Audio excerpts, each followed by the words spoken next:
Hello. Hey, Dave, I'm just checking. I can see you. Wanted to make sure your audio was working too. Very good. So you're all set? Ready to roll. Okay. Corey, are you all set too? Hopefully. Very good. Excellent. I'm going to let you mute yourself at this point. Okay. Sounds good.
Chelsea, I just unmuted you. Are you on? Hi, yes. Okay, I just wanted to check.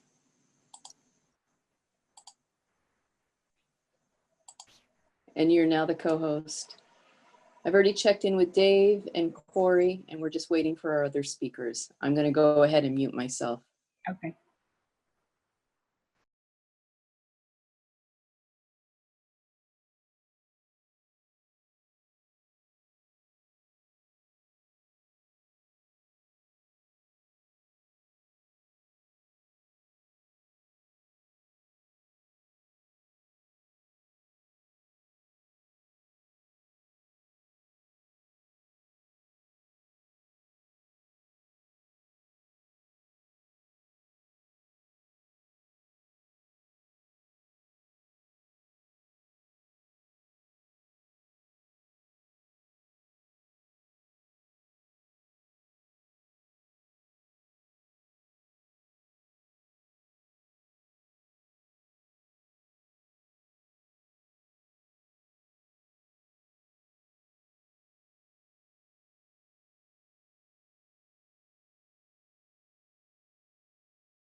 Jen? I've unmuted you. I just want to check your audio.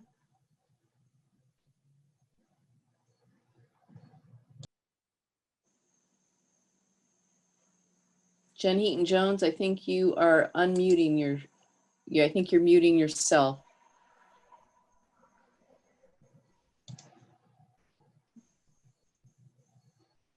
Could you just say something to make sure that your audio works?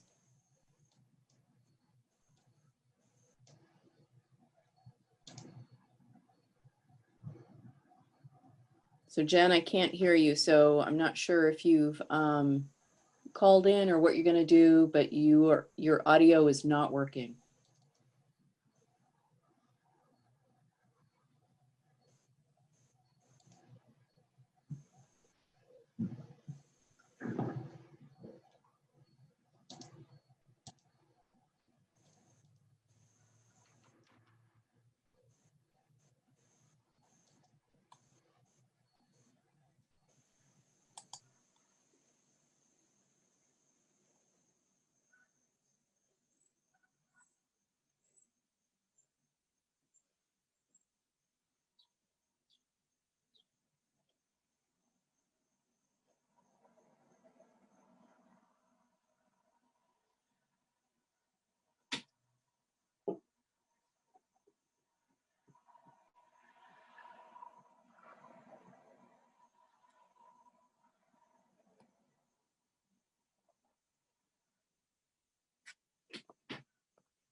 Hi, we have a few minutes before the webinar. I'm just checking in with a couple of my speakers. Jen Heaton-Jones, could you speak to me? Let me know your audio is working.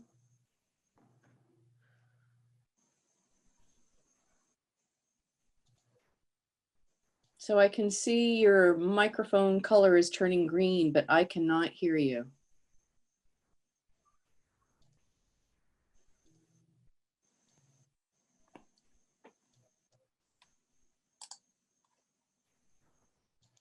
Chelsea, can you hear her? I cannot hear her either. Okay. So Jen, I'm not sure what you're going to do. You might want to give a call on the phone. All right, can you hear me now? Oh, yes. Very good. I had changed my sound yesterday during a different presentation, so I apologize. That's okay. I'm going to not use my headset today. You can hear me okay? Yes. And I'm Okay. going to let you mute yourself at this point. We're going to keep you unmuted. That's fine. Okay, great. Thank you.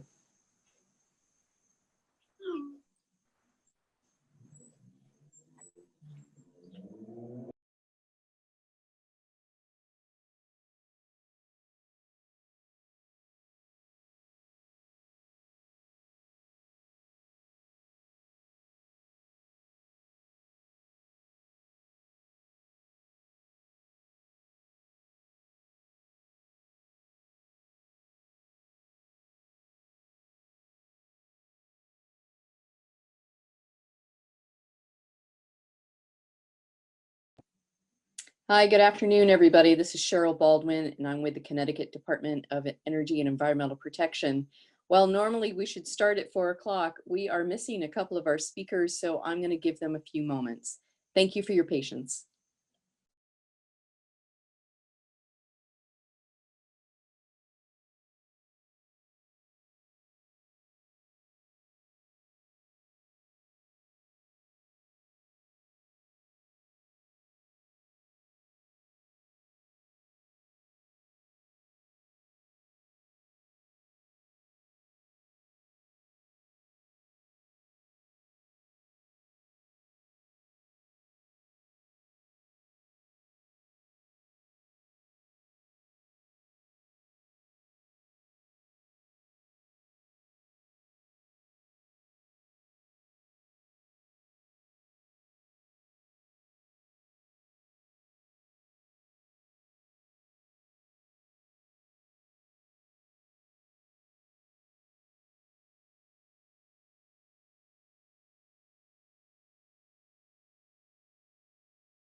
Hi, everybody. This is Cheryl Baldwin from the Connecticut Department of Energy and Environmental Protection.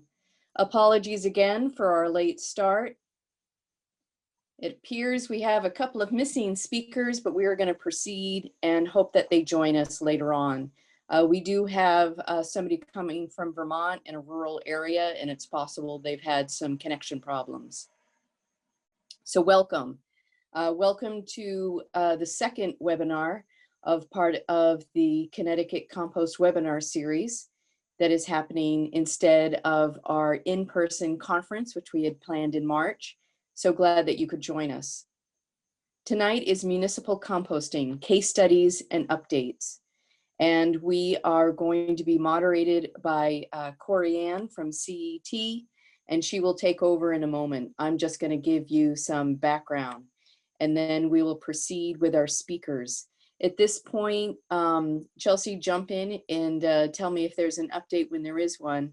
But at this point, both Athena and Doug don't seem to be with us. So we're going to proceed and start with Corey Ann, and then move on to Jen Heaton-Jones, and then Dave Aldridge. And then we will hear hopefully from Athena and Doug later on. So if you are not aware, this is part of a compost webinar series, and all of these will be recorded and posted on a number of web pages. In 2 weeks, there'll be further information about advanced composting, and then in October, about feedstocks, equipment, siting, and infrastructure and management, as well as farm composting case studies. We thank all of our sponsors for the opportunity to do this webinar series to help municipalities and farms learn more technical skills on how to add food scraps to their existing leaf or manure piles or compost operations. You'll notice you're muted. Everyone has been muted, both audio and video. If you have questions, please type those questions into the comment box.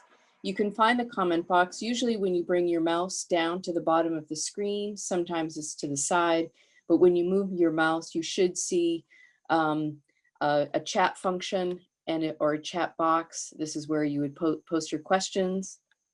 There may be clarifying questions after each presentation, but mostly we're going to be sharing all the questions and have a discussion at the end, which Corey will facilitate. As I mentioned, all webinars in the Connecticut Compost webinar series are recorded and posted on the following web pages, and I apologize if I had updated it, but apparently it didn't quite take. The Connecticut Resource Conservation District also it is hosting archived recorded webinars. A disclaimer, DEEP is hosting the Connecticut Compost webinar series in part as professional development for municipal recycling leaders. Presentations do not constitute DEEP policy, and the mention of trade names or commercial products does not constitute endorsement or recommendation of any use. Links to non-DEEP web pages do not imply any official DEEP endorsement of or responsibility for the opinions, ideas, data, or products presented at those locations or guarantee the validity of the information provided. Links to non-DEEP servers are provided solely as a pointer for information that might be useful to DEEP staff and the public. So without much further ado, Chelsea, go ahead and unmute and showcase Corey. Corey, I'm going to stop sharing my screen. I ask you to share your screen. Great. Thank you, Cheryl.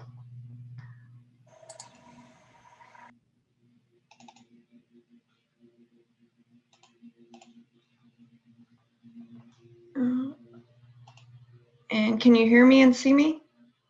Yes, thank you. Great.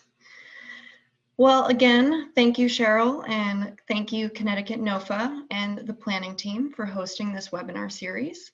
The focus of today's webinar series is to identify a starting point for towns, cities, and governments wanting to compost wasted food, to learn from those that have implemented these programs, and to see a preview of what is to come. So today I will start by providing a brief overview of our recently finalized community toolkit, which is designed actually to help municipalities and private operators assess if their leaf and yard composting facilities can handle food scraps as well. Then we will jump into the compost pile with some case studies from the state and region, where we will hear lessons learned, challenges, and also some inspirational takeaways. So as Cheryl mentioned, I'm Corey Mansell, Strategic Services Representative at the Center for Ecotechnology. So CET is a nonprofit that helps people and businesses save energy and reduce waste. We help businesses and institutions implement programs on the ground while contributing and implementing effective public policy that's also focused on the waste reduction and energy efficiency side. Over the years, we have received support and partnered with entities such as EPA, USDA, Connecticut Deep, Recycle CT, and many others to offer free assistance to Connecticut businesses and institutions who are actually interested as well in reducing, rescuing, and diverting their wasted food. Nonetheless, in addition to helping businesses implement programs, we're also supporting entities who are doing this work, that being composters and food rescue organizations, for instance, because we understand the importance of having service providers and sites to actually handle this material, of course, which is why today, again, I will be highlighting our toolkit that is designed to assess the capacity and capabilities for adding food scraps to existing leaf and yard composting facilities. For those that have joined us on the first webinar, the first few minutes will be a refresher, but nonetheless, we will hear from our other presenters in no time.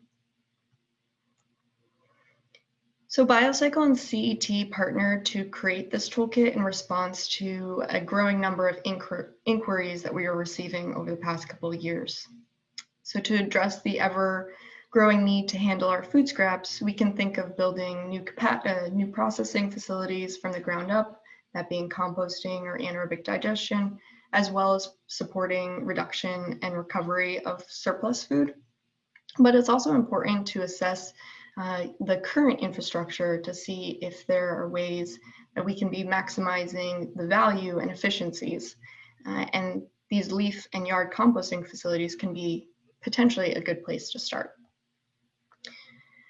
And many municipalities are recognizing these environmental, social, and economic benefits to adding food scraps to the sites.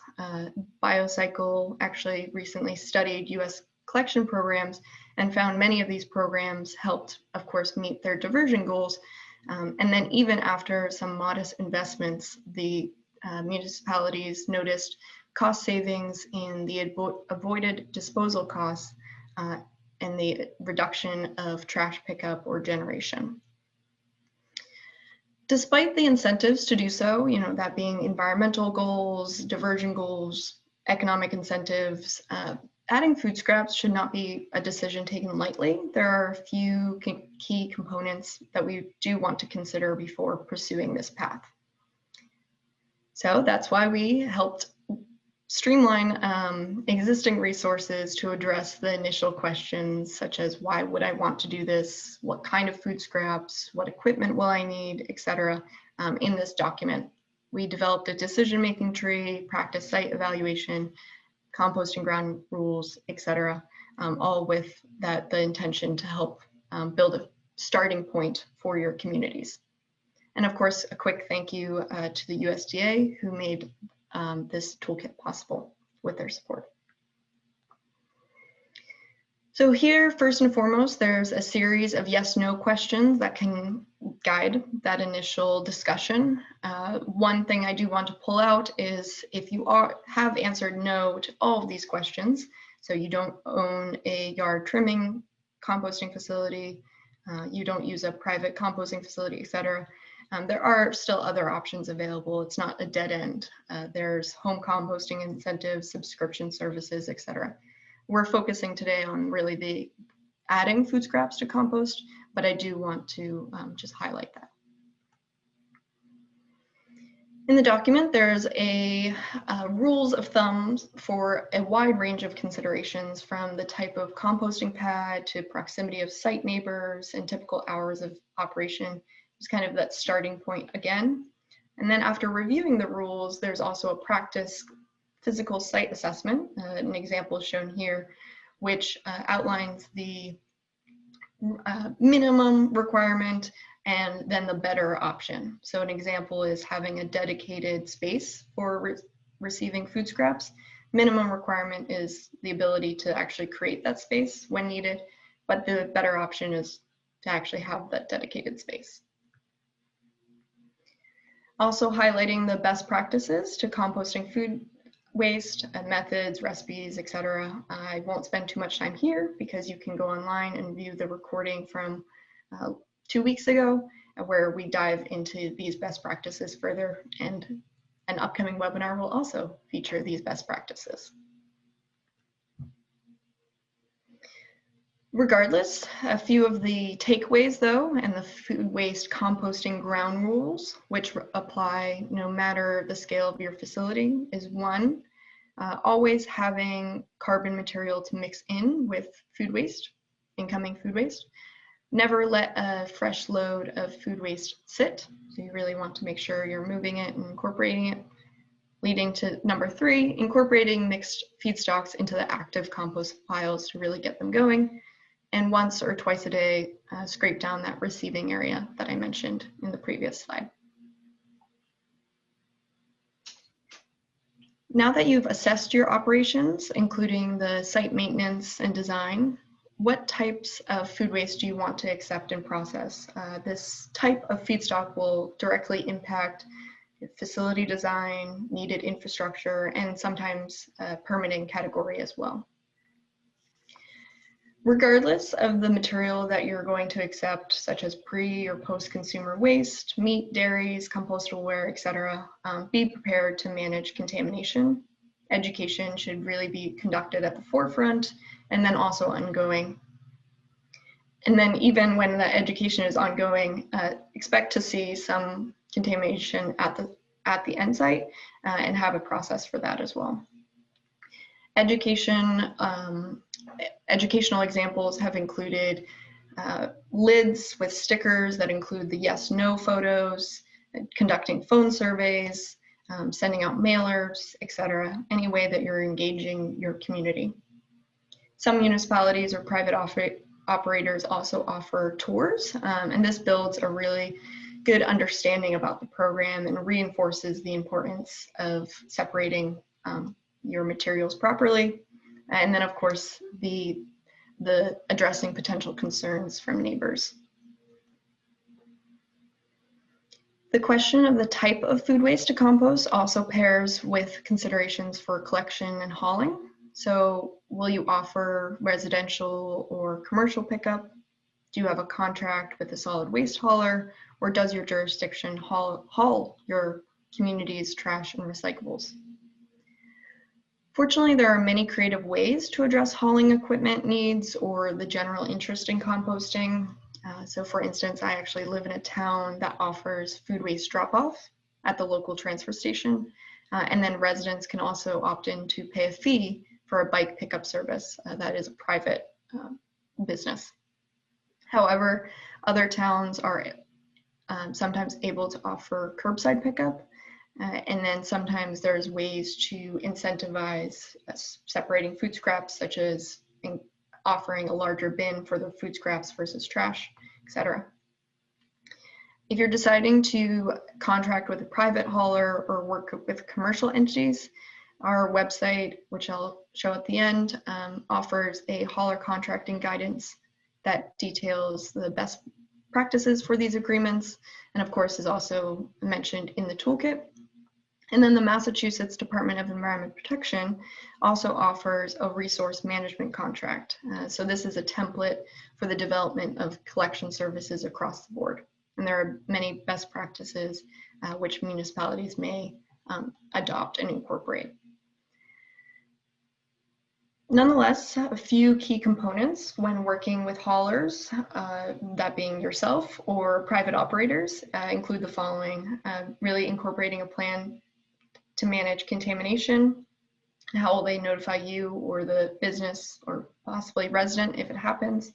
A plan for cleaning the containers, and then also the ongoing educational campaign or assistance.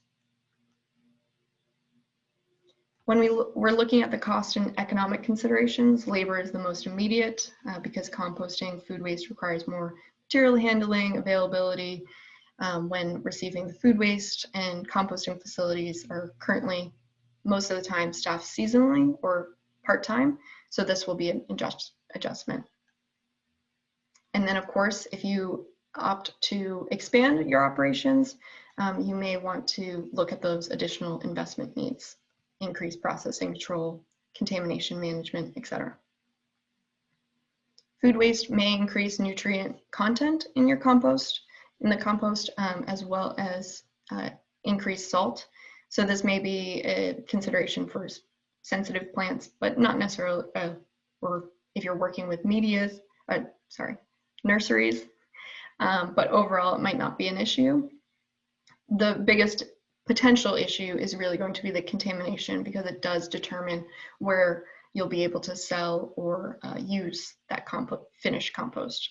And there's a variety of uses for finished compost, from landscapes to top dressing to disease suppression, and then also preventing topsoil erosion, which is key in today's variety of factors.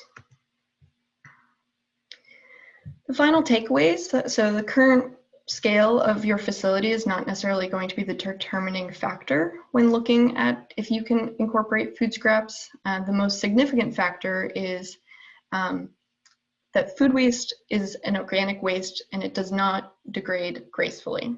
As I said last time, it can be done thoughtfully, so it might degrade a little bit more gracefully, but not naturally per se. And then of course, starting slow, learn the best practices as you go, and don't be afraid to just start from a very small scale and then see what you can continue to handle and take on. The toolkit is available on our Wasted Food Solutions website, as well as other state-specific resources, a toolbox of best practices, and many other resources to help you get started. But our organization is also available if you have questions or comments. So last, thanks for inviting me to speak, and I'm really looking forward to hearing from the other panelists. We will, as Cheryl mentioned, have time for questions at the end, and we may now hear from Athena, who will bring an out-of-state composting example into the mix, or possibly from Doug, and I will defer to Cheryl on this. Yeah, so it looks like Athena and Doug have both joined us, so we'll return back to our original order. Great. I will stop sharing now. Greetings, everybody. When I do trainings and technical assistance, I always start with the food recovery hierarchy. Even if you are composting, the best way to reduce food waste is through source reduction. And if you're a restaurant or even have backyard chickens, food for people and food for animals is always a good way to get rid of your food scraps. So in Vermont, we have a statewide ban on food scraps going into trash or landfills. This was a phased-in state law, and as this year, it's gone to all residents within the state. And so it's a little slower and it's a little harder to implement, particularly with multifamilies and dwellings like that. Let's see, did I press that? Okay, so why food scraps diversion? When food scraps end up in the landfill, they create methane gas, which is a highly volatile gas, even stronger than CO2, that winds up as climate change gases. So, and you can divert food to food pantries and animals and composting, and that all saves these resources for local use. So other diversion options, practice smart food preparation, donate your usable food, give leftovers to chickens, and contract with local food scrap collection. So this would be primarily if you had a transfer station, or if you didn't have a local supplier, maybe you could get a common drop-off for food scraps, or someone to collect the food scraps. So again, diversion options, food scrap composting at your local transfer station.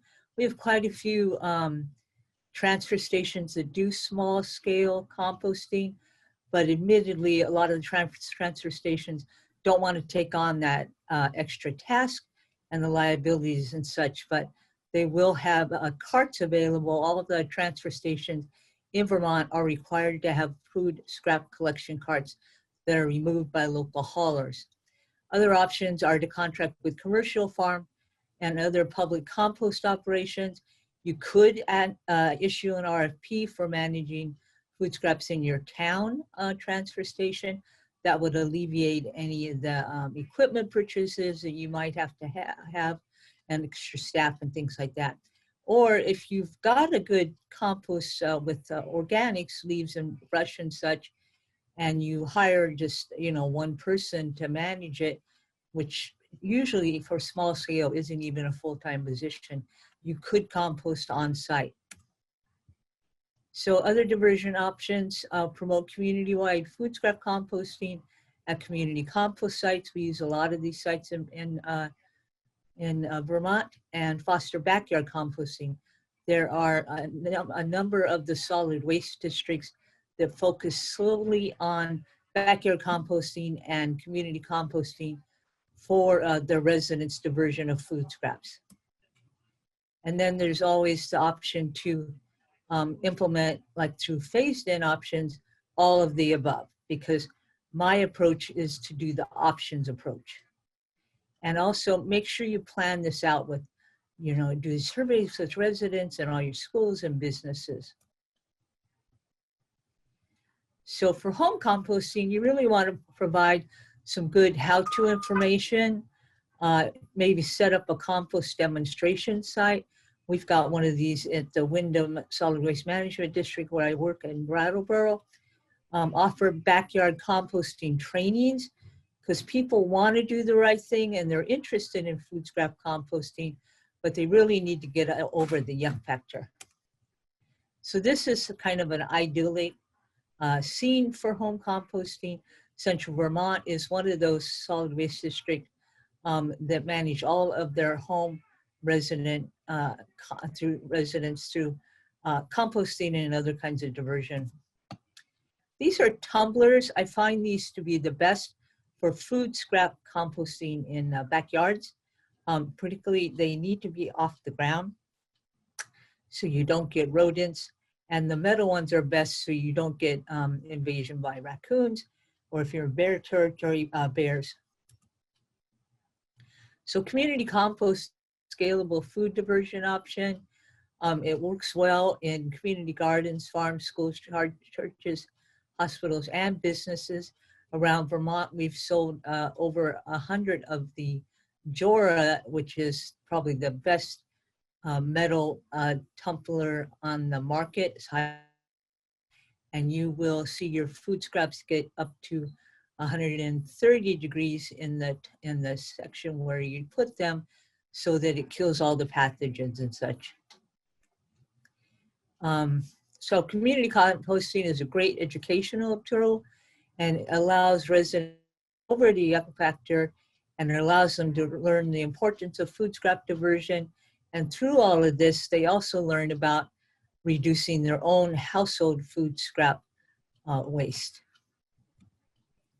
So this is a site that we worked in Connecticut to set up food scrap composting for the Judea Gardens. And they accept food scraps from all the volunteers at the garden and at the other complexes which they operate. It's a natural preserve area. So you see on the left is the Jora and their pallet bin composting. And then this was a training on the right that we did. So other compost trainings will look like this. You want to have your bins set up and make sure that you do a good job of telling people the recipes for composting.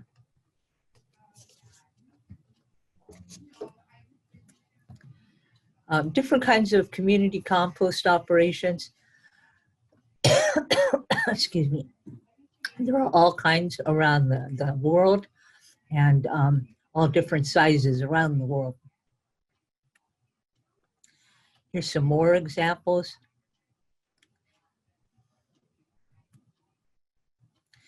The bottom left one is a windrow system. They use these a lot around New York City, and they just, the importance of covering your food scraps with carbon sources, and then they turn it and it makes great compost, and it helps to educate people. If you think about how large New York City is, they've got tremendous issues with implementing food scrap diversion. So another different systems. This one you see the top left is they're grinding, or they're screening out their compost, and see how rich that is. And that's a little portable screen that you can make very easily. And then the bottom one on the left is a larger community compost operation, because they actually have a bucket loader to turn their compost. So these are food scrap collection options for community composting. There are community compost sites that have pickup using vehicles, but a lot of them do use the bicycle method. It's sort of a back to the earth movement. Pedal pushers are on the left, and they have been picking up food scraps for well over a decade, or almost 2 decades. So this is the aero bin on the left.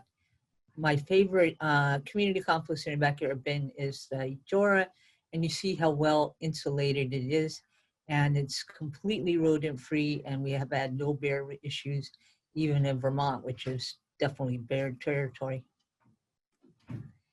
This is Elm City Garden in Montpelier. You can see there is so sorry about the picture, but in the middle is their Jora. They've got pallet bins, and then on the right picture is where all their carbon sources are picked. And then you just pull out the bucket with your food scraps in the Jora, and then sprinkle some carbon source around it. These 4-bin systems are handy for farms. They were actually utilized a lot in agricultural systems for managing manure, and then turning it. You can go from one, turn it into the next, and then it makes a compost. And there are a lot of schools and transfer stations that utilize these as well. It helps to keep it clean and contained so it doesn't become unsightly. These are windrows. These 2 pictures, one on the right is in Chicago, one on the left is in New York, and they use a lot of volunteers. Community together and collect lots and lots of food scraps, and you recruit more volunteers and recruit people who will really learn about food waste reduction. This is an in-vessel system. I know the public government building in Hartford did have one of these, but it was an older model, so I don't think they have one. These are very expensive, but they're also very, the newer ones are very easy to use, so there are a lot of mostly colleges and universities that do use these, but it's very odor-free, and it holds a lot of material. These are what's called aerated static piles, and these are very popular. A lot of that composters use handmade ones. A lot of the farmers can make them by themselves, and a lot of the community gardens do too. And I'll show you a picture of some more commercial grade ones. Worm composting is another venture that makes very good compost, and you can sell it in small packages and make lots and lots of money because it's so rich in organics. These are on 2 farms, and one is in New York, Divine Gardens, and one is in upstate Vermont. And then this is a drop-off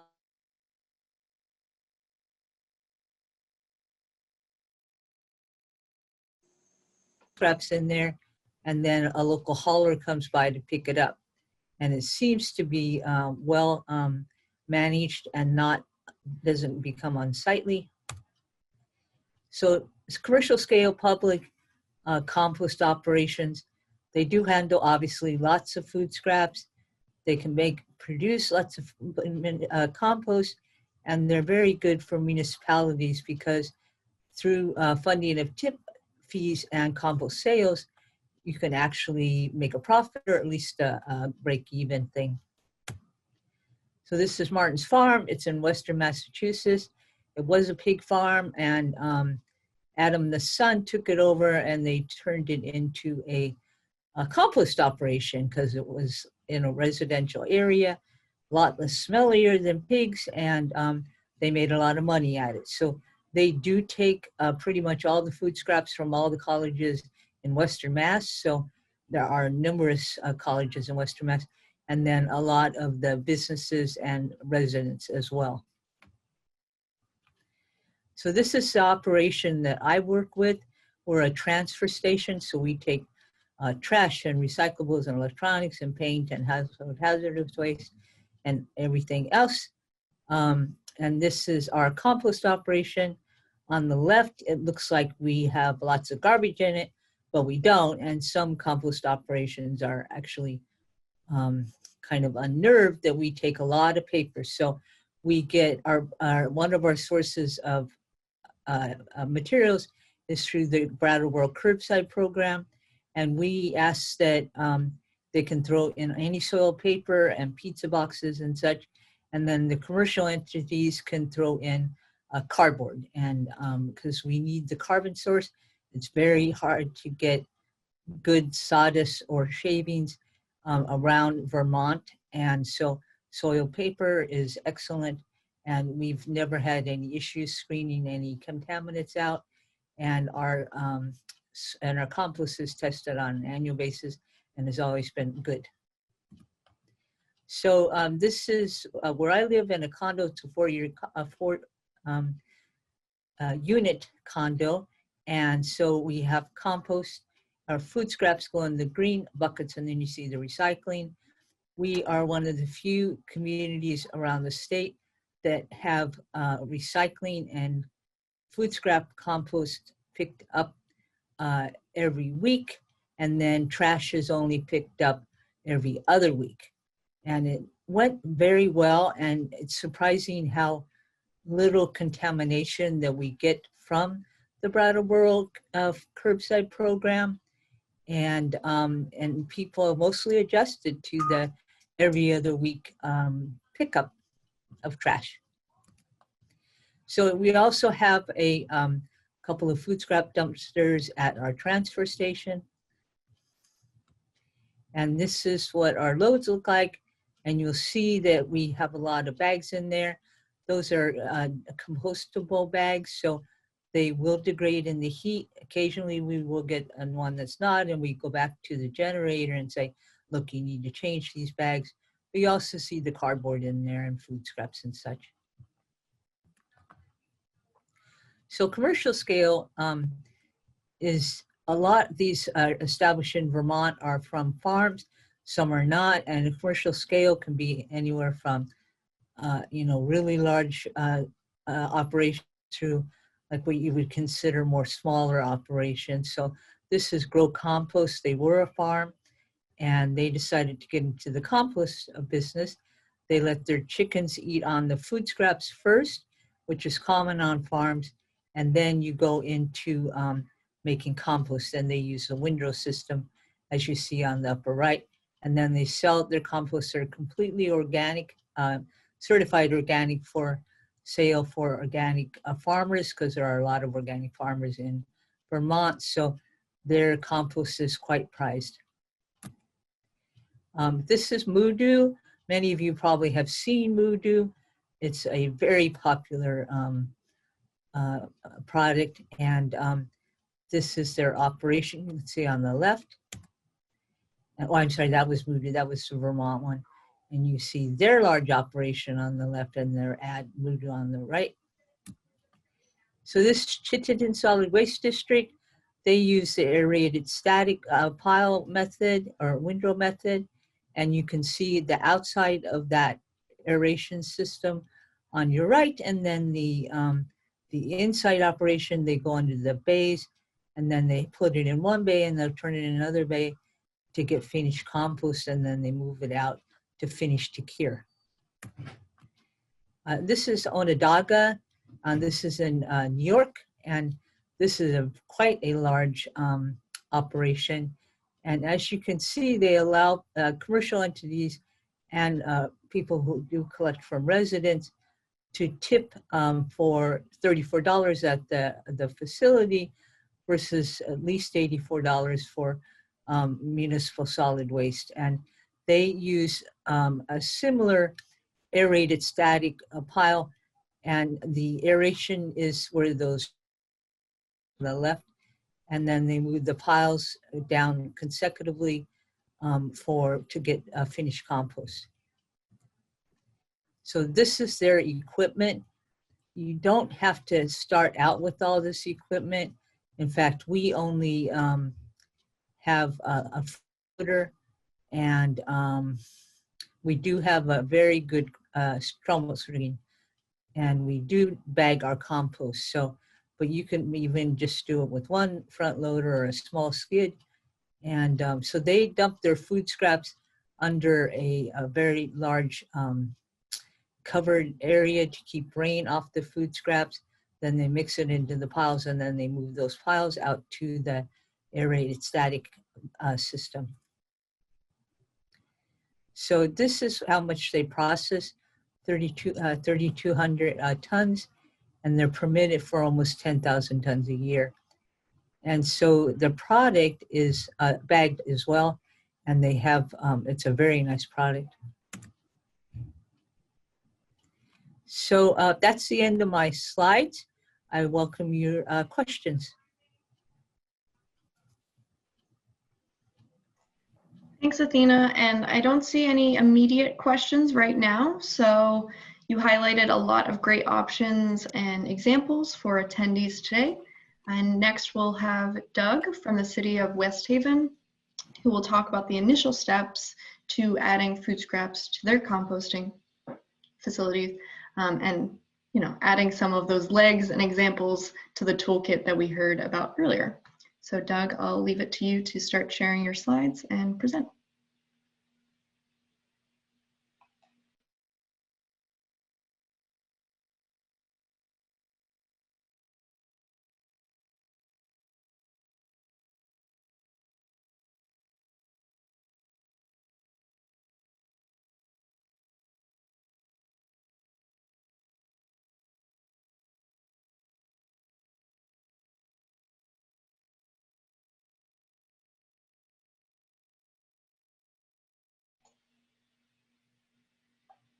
If you're speaking, Doug, I can't hear you.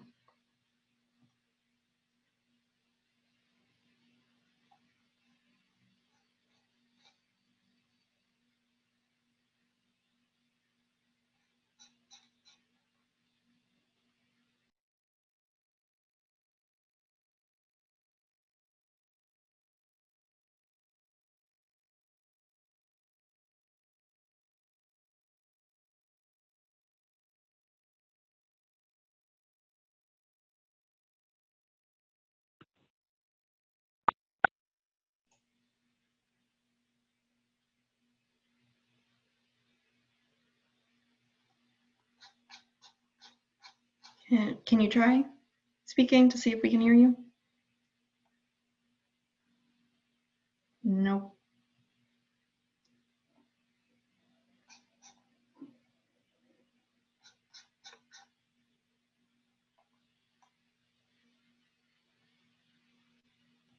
All right, I believe he's going to try calling in. Let's see if that works.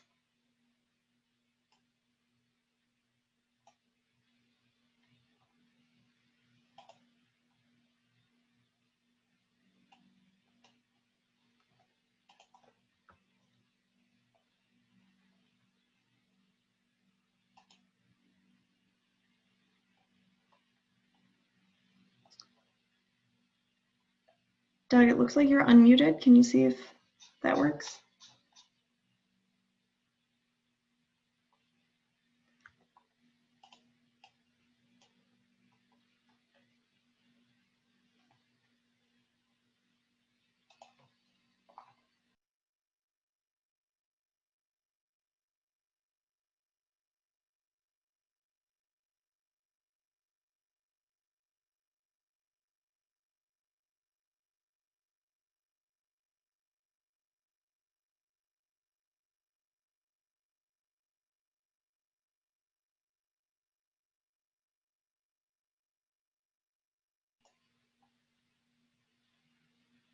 looks like you're connecting.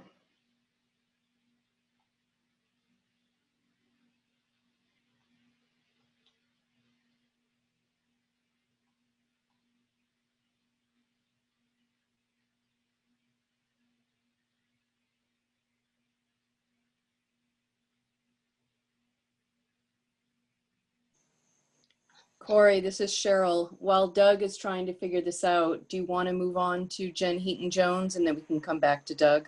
Yes, let's do that. So Doug, if you can hear us, go ahead and unshare your screen and we're going to give it over to Jen Heaton-Jones.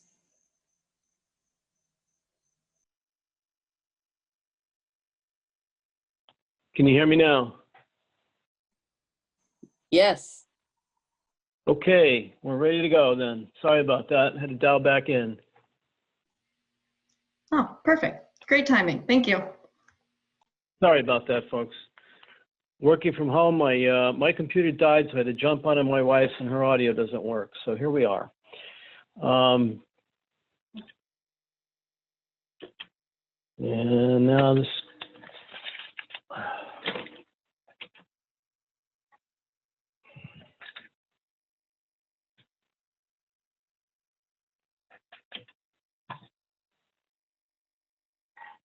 If you click on the screen, sometimes it helps. It goes to the next. Okay, here we go. So we started a project thinking we were going to get an ISFAT grant from NRCS, and that didn't work out. So now we've kind of scaled it back to what we can do with our own resources and our own limited funds. And we could not have even thought about doing this alone. So shout out to our main collaborators, South Central Regional Council of Governments, especially Pam Roach, who was my instrumental partner in putting this together, and Dina Brewster and Domingo Medina from CT NOFA. So we've heard a lot about why we want to do composting, but I think we might want to look at it from a public policy point of view and take a longer view. Why does West Haven want to do this project? Well, we're an urban community. We have 5,300 persons per square mile. A lot of that is single family housing, little quarter acre and less postage stamp lots. And there's a lot of typical urban horticulture going on, a lot of chemical fertilizer, a lot of impervious soil. And the idea that we can introduce these homeowners to relying more on compost and improving soil health and soil quality goes a long way to reducing our stormwater runoff issues, because we're on a hill and everything runs to our 4 miles of waterfront along Long Island Sound. So all that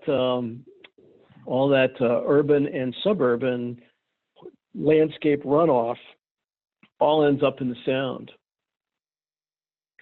Right now, we have to send all our garbage to an incinerator, and of course, there's a 20% of whatever we send there ends up as ash in a landfill someplace. And there's a big landfill cost. There's a big fossil fuel component to that. So we're looking to reduce as much going to that incinerator as we can without having to spend millions of dollars on infrastructure to make that happen. So right now we do process yard waste. We manage more than 2,500 tons. 2,500 tons is what's logged in, but we manage more than that. Our feedstock right now is all carbon-based. We have a lack of nitrogen, and therefore we have a very slow process. We can't compost wood chips very well. There's no market for shredded wood, and we have a lot of issues with spontaneous combustion if we pile them too high. So there's an issue there. So we have a need to bring food scraps in to have a better recipe for our current compost operation. So we have a 20-acre site. We use about 3 or 4 acres of it. And here we collect mountains of storm debris. We could take in as much wood chips as we wanted. There's more supply than we have capacity for. So we're licensed for yard waste, and we just picked up a license for grass clippings as well. As you can see here, we just do conventional windrows, and we turn them with a loader. So our long-term waste management planning is part of this. We're looking at the Mira issue in Hartford, where that incinerator is so costly to replace.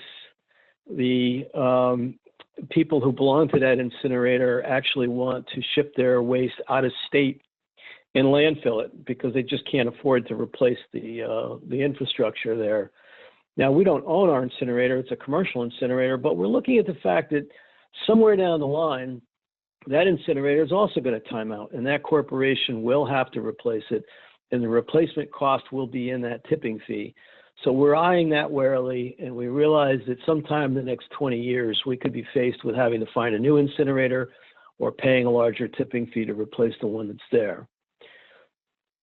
So we're also looking at the state guidelines to reduce our waste stream wherever possible. Now, being a urban community in Connecticut, we built our tax base on large industry, which is no longer there, and now we're trying to run a city on residential tax base, and of course, those numbers don't meet.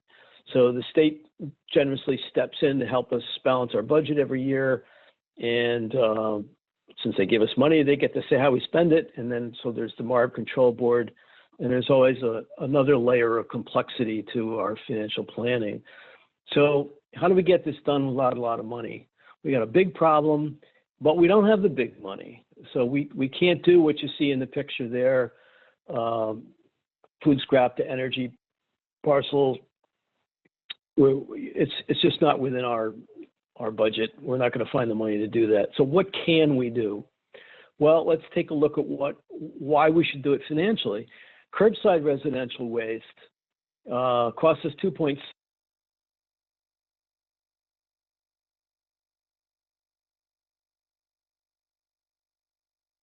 Can you hear me? Yes. Okay, some reason it muted on me. So we're looking at 22% of our waste is worth about $577,000 annually in tipping fees. So we're all, if you're on this call, you're already convinced why you should do this. You already know that compost is a good idea, but sooner or later you're going to have to go to the bean counters. So this is my bean counter page. When I get to the bean counters, I have to tell them, listen, if we start composting, that's $577,000 less in tipping fees that we're already paying that can go towards the composting process. So that's my bean counter argument. So we would need a multi-million-dollar investment to manage that feedstock for curbside collection. Can't quite get there yet, but what can we do? We don't have any money for commercial collection. We don't have any money for sorting on site. But we do have 2,500 tons of carbon feedstock already. We can take in 83 tons of food waste at a 30-to-1 ratio to our existing operation. So that gives us a theoretical value of about $14,000 in tipping fees. So I'm not going to do curbside collection. So how do I make that argument? Well, the schools pay for tipping fees, so I'm going to get a lot of my food waste from our school system, and then volunteer waste from enthusiastic residents who can self-police and self-separate. And then we've got some restaurants that want to participate because they want to reduce their waste stream as well. So we can piggyback on a SCROD project, which was going to train the schools how to source separate. They were going to do this in the kitchens and in the classroom. We've got volunteer homeowners, and we've got some restaurants. So we've got a very cooperative kitchen staff in the school. We've got teachers who want to use this as part of their curriculum. We're going to be educating a new generation of citizens. And you see we have some bright, young, smiling faces there to help us out. So right now, we're very low cost, low technology. Here's our tech. This is a used loader. It's about 30 years old. It's not even able to run on the road anymore. So this is how we manage our compost right now. And we just turn the windrows by hand with the machine. So it's manual labor in that we have to have a loader, we have to have a man to drive it, and we have to put fuel in it. What we're looking at doing for very low cost is some static aerated piles. So in here, you're going to see about $500 worth of pipe and a blower, and it plugs into an electric outlet. And we're planning on a 1-year process to compost leaves or a 4-year process to compost brush, bringing that down by 6 months to compost leaves and probably a year to compost some more of the woody brush just by that system alone. Here's a really low-tech way. We can just stick pipes out the side of the windrows. No blower needed. And you got a little bit of labor for public works guys to insert and remove these pipes, but it's all time acceleration for us. In the wintertime, we're looking to tarp the aerated piles. It'll cost us about $1,000 to do a 200-foot windrow. And again, we have a labor component here for public works, but what we're looking to do is to free up a lot of the real estate. So if we can move the compost through faster, we can take in more. So we're going to go from our current operation there on the left and our nice sifted compost on the right, and that's our pile of gold there. It's worth $8 a yard on the market. In our next steps, we're looking for regional partners to purchase and share a trailerable windrow turner. Like this one, if anybody's looking to do the same thing, you should get in touch with me and see if we can form a regional cooperative to own some of this machinery. Here's another version. This thing was only $25,000, so tows behind your current loader. And it decreases the space you need between windrows. In our wish list, we're looking for federal and state grant opportunities for sorting infrastructure and machinery so we can take in residential food waste and be able to sort out the yogurt cups and such.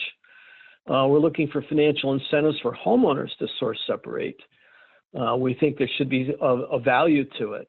Either they get paid by the pound to separate it, or they start getting penalized for not separating it either way. We need public education on the failure of single stream waste. We know what happens when we try to mix stuff and just throw it all out and let someone else sort it. We know that 30–40% of what should get separated is ending up in the general waste stream. So we need people to separate at home. We need public education funding for soil health. Let's talk about why we want to return bags of compost to the consumers, why it's important for them, and why it's important for their community. And we're looking for regional partners for cooperative compost sites. I have a very successful compost operation in West Haven, but I know some other towns don't, and I'd love to be able to partner with them to use our site. And of course, we'd like to tap on our friends from DEEP to try to change the way this is permitted for municipalities. No fees and a little faster process. So this low-cost, low-tech change to our existing operation to add 83 tons will give us these benefits. It'll give us improved soil health, reduce of use of chemical fertilizers. We're going to increase stormwater absorption on site. That in turn reduces pollution in Long Island Sound. It moves us towards disconnecting properties from the storm sewer system, a long-term goal of the city. It reduces our storm sewer maintenance costs. It creates awareness of the food waste issue. It reduces incinerated waste and ash carted off to landfills. It costs less to process food as compost. And it reduces use of fossil fuels and waste management. And it enhances our existing carbon compost operation and improves efficacy. Well, that's the reason I'm doing it all, for the next generation. It's not going to let me get away with anything less. Thank you very much. Thanks, Doug. That was great. We do have some questions coming in, but I will save them to the end so I can address some of the components to the rest of the panelists as well. Next, we have Jen Heaton-Jones from HRRA, and she will help recognize some of the additional opportunities and challenges to municipal food scraps composting. Thank you. Can you hear me? Yes. And let's hope that my technology works. Can you see my presentation? Yes, thank you. Okay, great, thank you. I'm Jennifer Eaton-Jones. I'm the Executive Director of the Housatonic Resources Recovery Authority. We are the regional governmental recycling waste management authority for 12 municipalities in Western Connecticut. And I'm going to talk about my experience of implementing a municipal organics curbside program, municipal drop-off programs, and backyard composting education, and see if I can get my technology to work. In 2013, when the state was talking about achieving a 60% recycling rate by 2024, I knew that organics had to be addressed. So I created the first municipal curbside organics program of its kind in partnership with All American Waste. I knew from the beginning what I wanted the program to look like, from the hauler to the processor and the bins and the bags. And here are the elements I learned in order to build a program. First and foremost, read about and review other existing programs. There are thousands of programs from here to California. There's no need to reinvent the wheel. Find a program that may work for your community.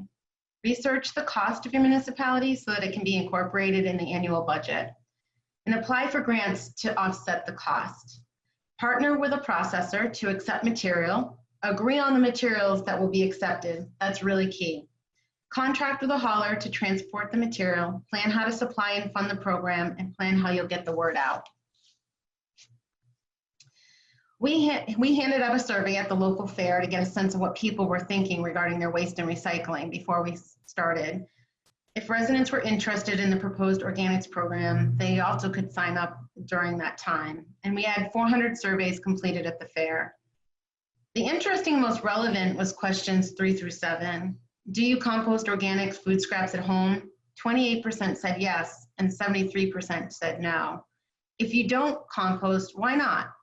47% said they needed advice and they were concerned with odor in animals and they thought it would be too much work. Question 3 would be, would you be interested in a once-a-week organics food scrap curbside pickup program? 98% said yes, so bingo. That was the key for me. Would you be willing to purchase an organics compost collection bin? And a lot of them said no. Majority, 55%, 55 said yes, and 45 said no. It wasn't the majority, but it was large enough for me to know that I needed to consider that in my budget. And would you be willing to pay for a pickup service? And 69% said no. And this was also important to know and consider as we move forward. The answers helped me guide to move forward. So providing the tools for a collection and disposal will enhance the program and help your residents to be more successful. We created this collection kit. It included a 7-gallon carry storage container that later became a transporting container for our drop-off program. By purchasing compostable bags in bulk, we received 1,000 free 1-gallon kitchen counter bins. Happy to share that information with anyone later.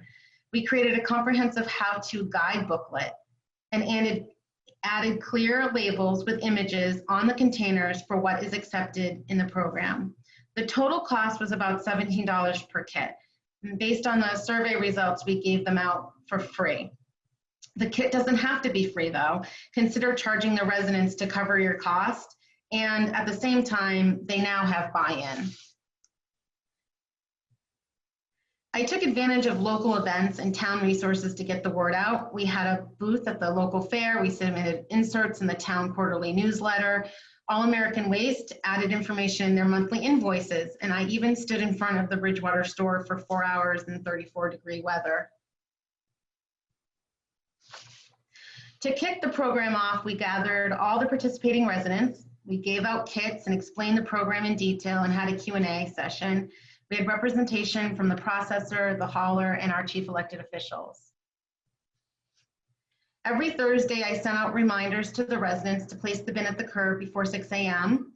I reminded them about what could and couldn't go in the bin, the importance of not contaminating the material, and other messages and tips as the program progressed. I do think this was one of the key elements of having such clean material. Several months into the program, we gave away compost, and we continue to give away compost every spring. Some of the lessons learned, a handful of our participants dropped out after experiencing the warm summer months of smelly organics, flies and maggots, and the ear raccoons who came for a midnight snack. We resolved the issues the best we could with informational emails. And some other things that we came across was communication is key in keeping participation. It's not easy to increase participation, so you must continue to promote it 364 days. Don't give up, stay consistent.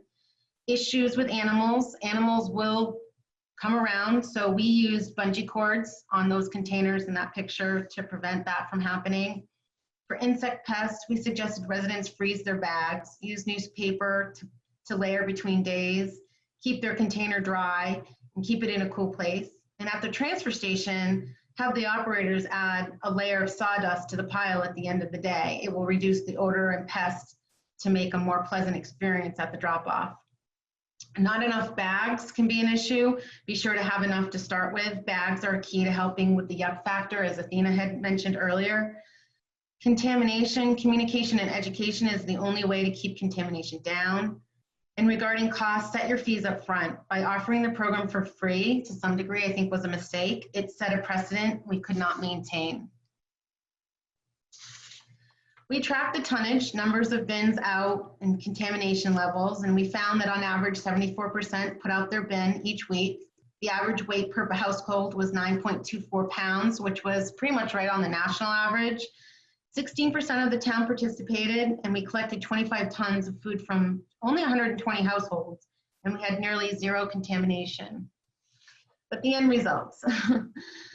At the end of the pilot phase, we ran another survey to help us go to the next direction, go to the next phase, and 96% wanted to continue the program, and that was hopeful, but 60% said they wouldn't stay with it if they had to pay for it. So we knew it wouldn't be able to continue to offer it at the curb. However, 80% said they'd like a local drop-off site at the town recycling center, and 96% said they'd use the bags, and 80% said it was important for them to continue using them. Another reminder, compostable bags are important. 49% said they would compost in their backyard if the program stopped. So this was important to know. We needed to offer more education. Because residents were not willing to pay more money for the organics collection at the curb, we transitioned the program to a drop-off only program, and the town is still offering collection after 7 years, but it has not grown because I don't have a local champion to support the program and do the work needed. So another lesson learned. So currently, HRA has 5 municipal drop-off programs: Bridgewater, New Fairfield, Newtown, Reading, and Ridgefield. I'm just going to briefly go over each one of them because they're all different. Every community is unique. So in Bridgewater, the disposal is free for residents to drop off. Town pays for the disposal. All American Waste continues to donate the transportation with supplemented payment from the town during the summer months when it needs to be picked up more frequently, and materials go to New Milford Farms. In Newtown, that launched in November of 2015. It's self-funded. Participants received a free kit, free disposal, part of their annual transfer station fee. Material goes to Quantum Biopower in Southington, and they currently have 774 participants, the most successful program due to an active local champion, Arlene Miles from Public Works. That's her in that picture. In Reading and New Fairfield, they both launched in 2016. They received a Connecticut DEP grant. Participants received a free kit. Reading residents pay just 10 cents per pound to dispose of organics at the transfer station, but they pay 20 cents a pound for municipal solid waste. So the incentive is to take their organics out. New Fairfield residents pay $1 a bucket to dispose of their organics, and they pay much higher fees for municipal solid waste. It's a little bit of a pay-as-you-throw program. Material goes to New Milford Farms via a private hauler. The Ridgefield program launched in 2015, and they also received a Connecticut DEP grant. Participants received a free kit, and their disposal is $3 a bucket. Material goes to New Milford Farms via a hauler. Contamination. Can't not mention that contamination is an issue, as Corey had also pointed out. My Bridgewater curbside program was incredibly clean, but our drop-off programs needed a lot of help. Look at the things folks try to compost or just don't pay attention to. K-cups, Ziploc bags, there's medication, twist ties, clip ties, and you won't believe how many SKU stickers are left on produce. I'd love to see legislation to ban them. There are compostable stickers available, but everyone would need to do it. So some of the barriers, need more municipal support. We need boots on the ground, local champion and leader support. Cost is a barrier. It's impossible to get more programs started without grants. Municipalities don't have the extra money available to support more services at the transfer station. Many have reduced hours and labor due to increased tip fees. Frequency of pickup, 48 hours is the rule. Connecticut Deep should consider modifying requirements during the colder months. If the temperature on average below freezing, if the temperature on average is below freezing, maybe the frequency could be reduced, and it would also reduce the cost burden. Transfer station operators support, if they don't buy into it or support it, the program won't grow. For example, I have a transfer station operator who asked their public works director and first selectman to pull the program because he thought it was gross. And I didn't find out until after it went out to the residents. And luckily the participants were so outraged that the chief elected official re-implemented the program.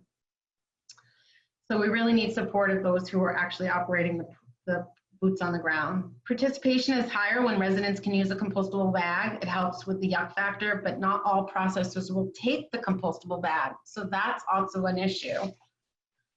So down the road, we currently are planning 2 additional programs for the towns of Sherman and Kent. It will require more regulatory and public support to compost, not landfill or incinerate.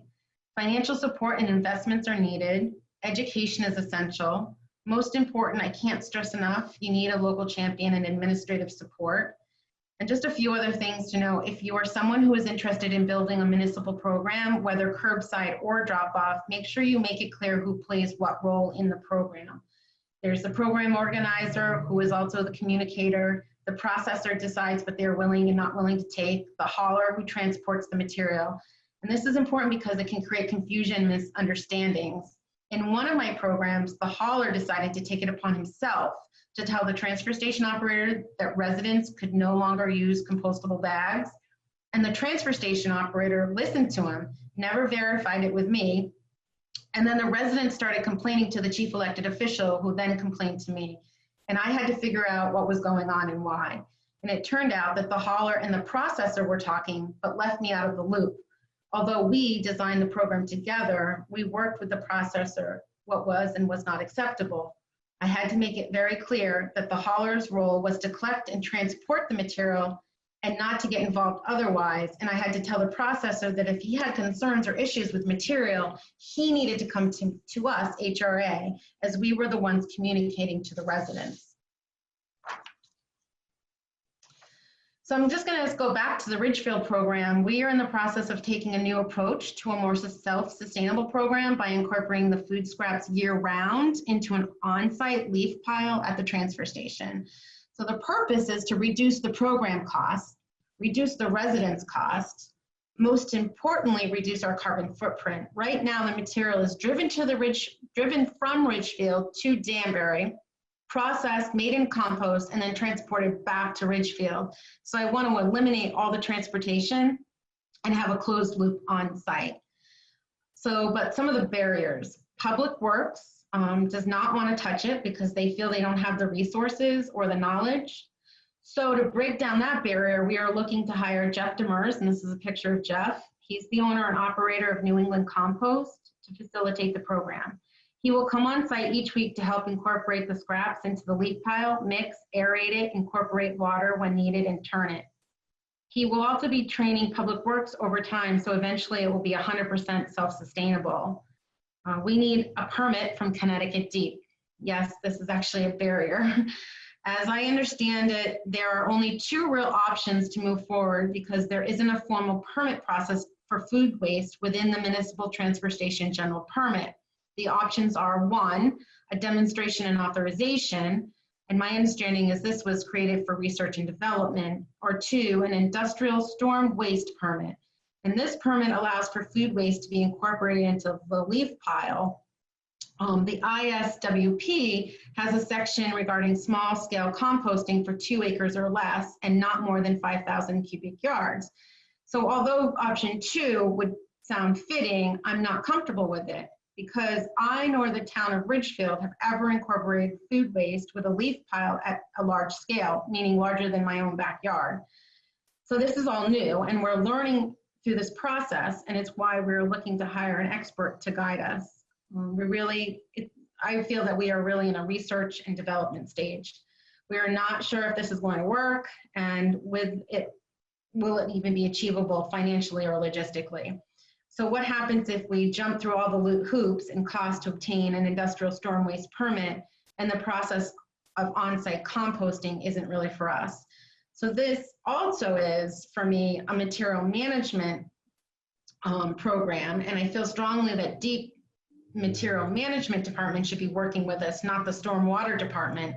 So it doesn't really make sense. I believe the best option for us to go forward would be, at least right now, option 1 with a demonstration authorization so we can determine if the project works for the town. And then hopefully in the meantime, Connecticut Deep will move forward with incorporating on-site food composting and leaf piles within our municipal transfer station general permits. And then last is, don't forget backyard composting education.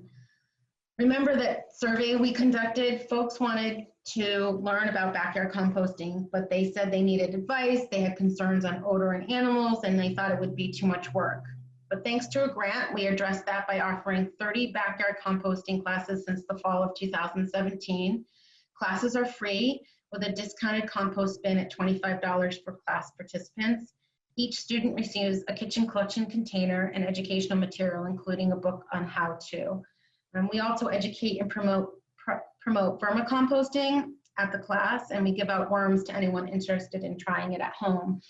Due to COVID, obviously we haven't done any in-person composting classes, but I'm looking to transition that to a Zoom platform. And I would like to end with, the path to a sustainable society may be long and difficult, but composting organics is clearly a step in the right direction. Thank you. That was really great. Thank you. Brought up a lot of great points.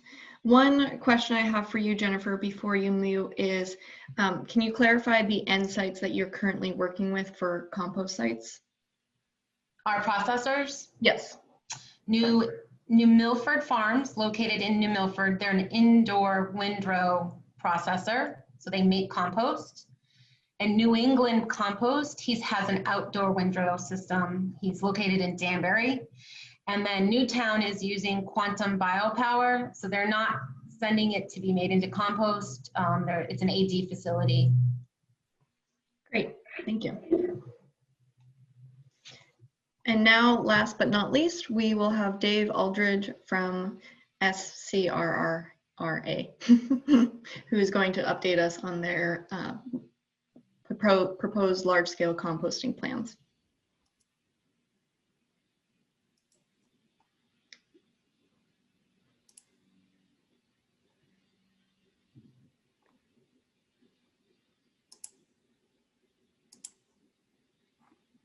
Looks Okay, great. can you hear me? Yep, looks great. Thank you. Very good. For those that don't know us, SCARE is the Southeastern Connecticut Regional Resources Recovery Authority. We represent the 12 towns pictured here in Southeastern Connecticut. We were created in the 80s to finance a waste-to-energy plant in Preston. We serve a population of about 230,000 people. We dispose of about 135,000 tons of municipal solid waste a year, and we recycle about 15,000 tons of single stream annually.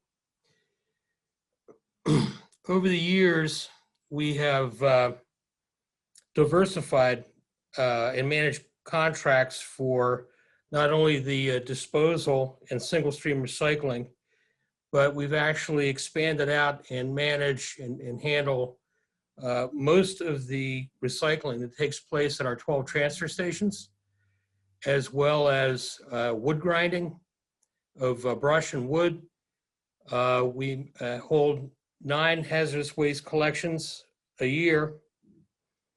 And we recently entered into long-term contracts for both disposal and recycling. So at that point, we sat back and we said, okay, what are the next steps to attaining the 60% diversion goal that was dictated by the CMMS? And also, and as importantly, to control our tip fees. So organics was the next obvious target. And knowing that there was no facility in the region, we decided to explore the feasibility of a commercial public compost facility in southeastern Connecticut. So as I said, we're actually very well positioned for this project. We already own a wood grinder that's pictured here, a front loader with an 8-yard bucket and an excavator pictured here, doing its work. And we take this equipment around to all 12 communities and actually some of the communities outside of our area and grind all their brush. We have an excess of wood mulch from grinding to the tune of between 30 and 40,000 yards per year, which we pay to haul to Franklin, Connecticut to get rid of. So there's another financial motivation for us to take a look at incorporating this into a composting facility.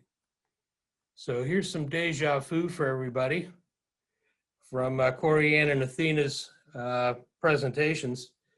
This is the Onondaga County compost facility in outside of Syracuse, New York.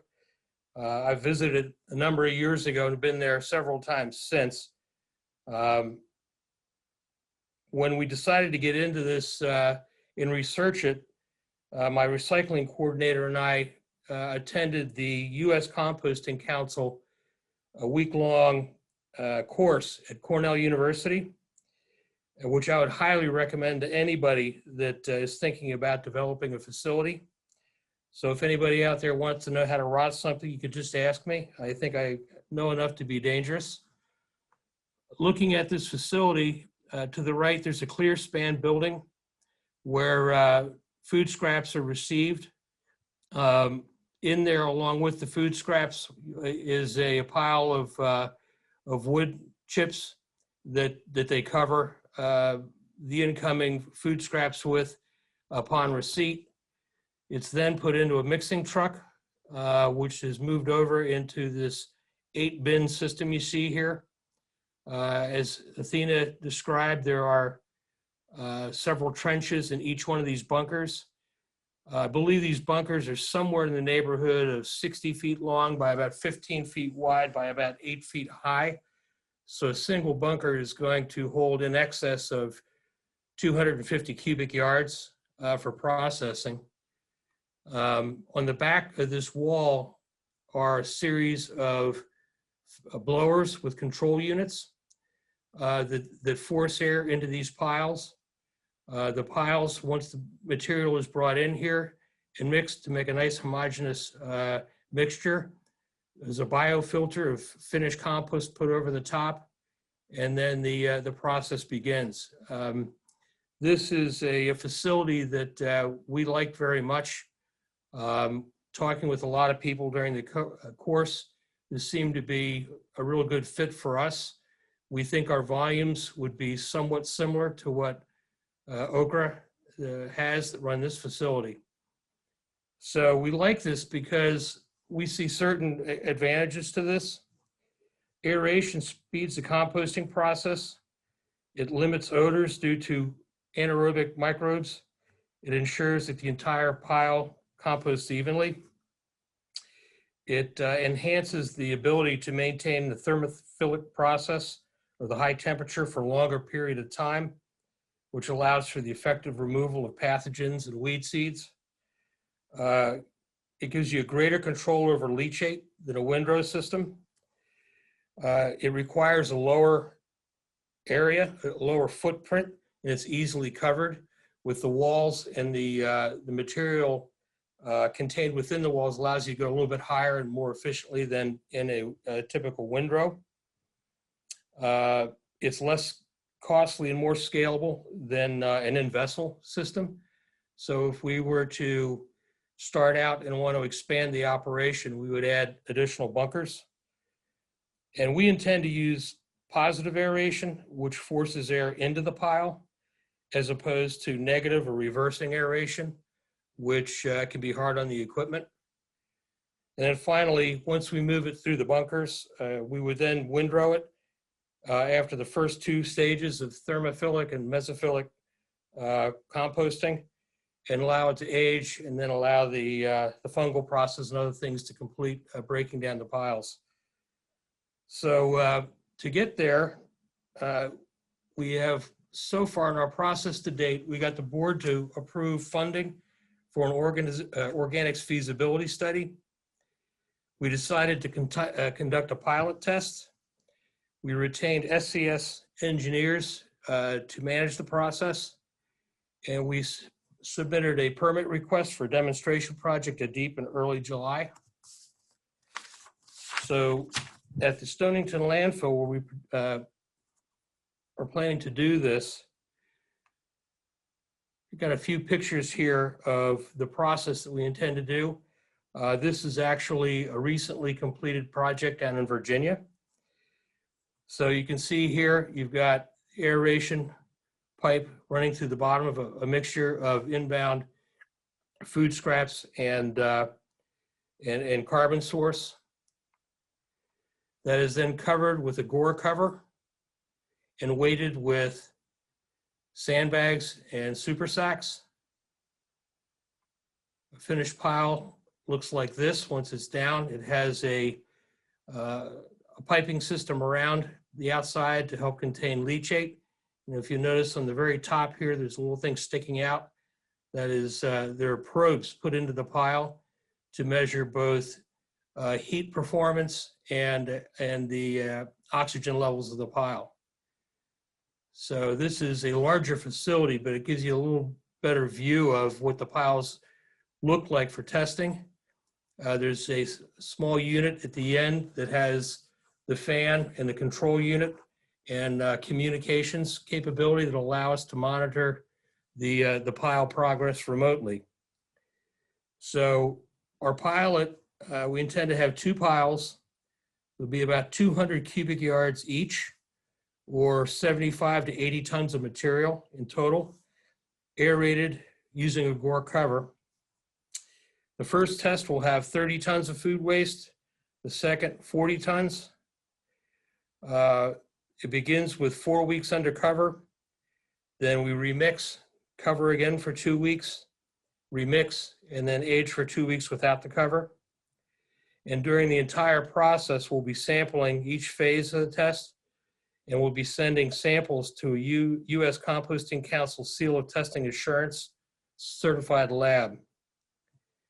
So once we have the results of the test, and we have an idea of what the product is that we would be making, we intend to put out a request for proposals. I was able to attend the U.S. Composting Council conference last spring, and I was able to spend some quality time with the heads of a number of nationally known compost design firms. And our intention is to distribute requests for proposals to these firms with 4 basic things in it. First, a market analysis. It doesn't make sense to make a lot of compost if you don't have any place to market it. Second would be a business plan that would show us the finances involved, what our markets would be, how to cost out the cost of creating the compost and what the potential revenues would be. We'd ask for a facility design that would include operations design as well. And then finally, we'd ask them for assistance with permitting. Once we have this put together and we can analyze the results then we would plan on moving forward. We found 2 sites already within our footprint that are suitable. From what we can tell, they're zoned heavy commercial. They do not have environmental justice issues. There are no invasive, there are no aquifers involved, and there are no endangered species. So we think that we've got a couple locations that look very good for this. Our intent is, if we can build this, to first try to attract in commercial waste.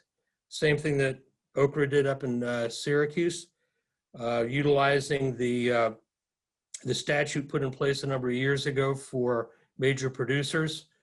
If we can get that in and get the process started and get the piles cooking, then we would look to expand it out into a broader network, ideally residential. And at that point, we'd be looking to partner with some hauling partners that specialize in this kind of work. So in a nutshell, that's it. I think everybody covered the benefits of composting, so I'm not going to get into that. But if anybody has any interest in what we're doing, that's me and how to get a hold of me. Great, thank you so much. You bet. So now we will turn it over to the question and answer section and discussion of our webinar. And so I do have a few questions if the attendees are still all on and ready for questions. So first, I believe this is directed to Athena. One, do all of your groceries in the state offer compostable bags, or at least the ones that you are working with?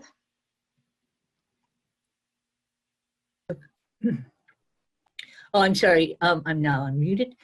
Yes, the grocers around the state have been very cooperative, and even in the small towns, the local grocers have been very cooperative. And then I've worked with BioBags USA, and we've got a number of the BioBags and with the kitchen caddy, and so we give those out for free at different events around the state.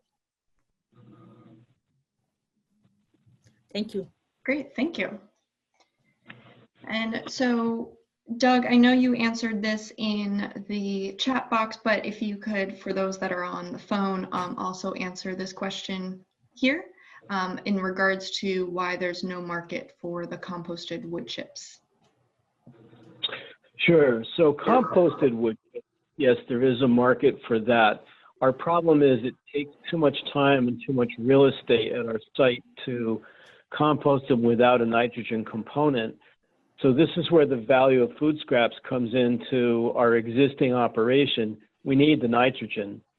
We need to get those wood chips to break down so that they are a saleable product within a year, not for sometimes 5 years. Wood chips, when piled, tend to spontaneously combust, and then we get fires, and then we have to break them apart. That's another management issue we don't want to deal with. The problem with wood chips is that all the people who consume them around here, at least, are pretty much mulch manufacturers.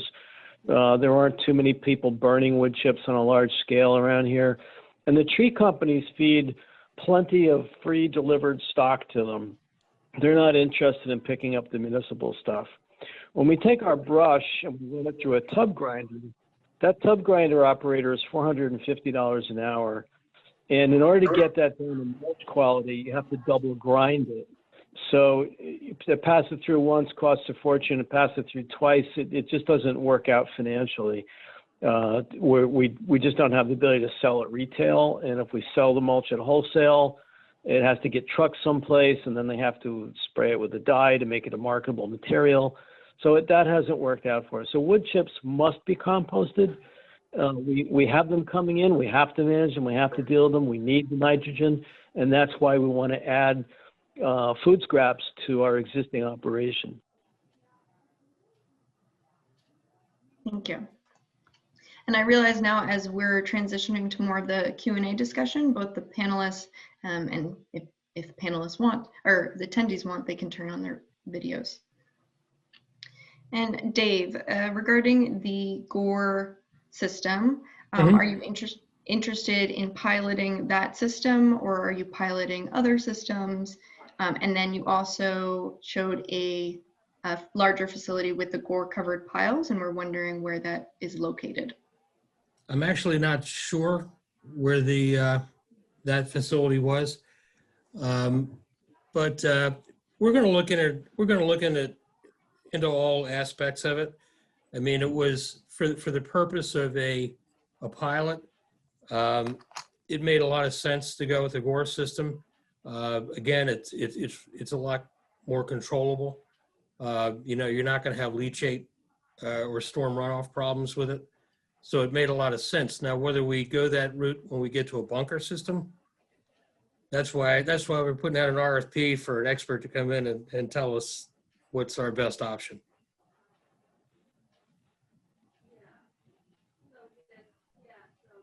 Great. And with that in mind, kind of a follow-up question is looking at the pilot and the potential future expansion, are you expecting to collect food scraps from all the towns in your region, working with multiple haulers, and how will you expect residents to either put out their food scraps or bring them, that being in carts, bags, any details? Well, it's again, that's all part of the marketing in the business plan that we're going to ask professionals to come in and walk us through.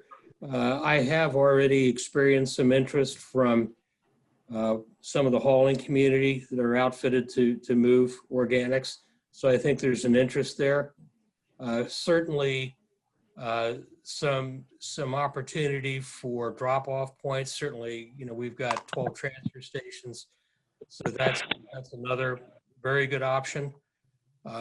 Places that I've seen, that I've visited, that I've seen residential pickup by haulers, it's a very different task for a hauler than moving recycling or trash. You know, with those commodities, you have a truck with one person in it who's going to run down the street and just dump it into a hopper.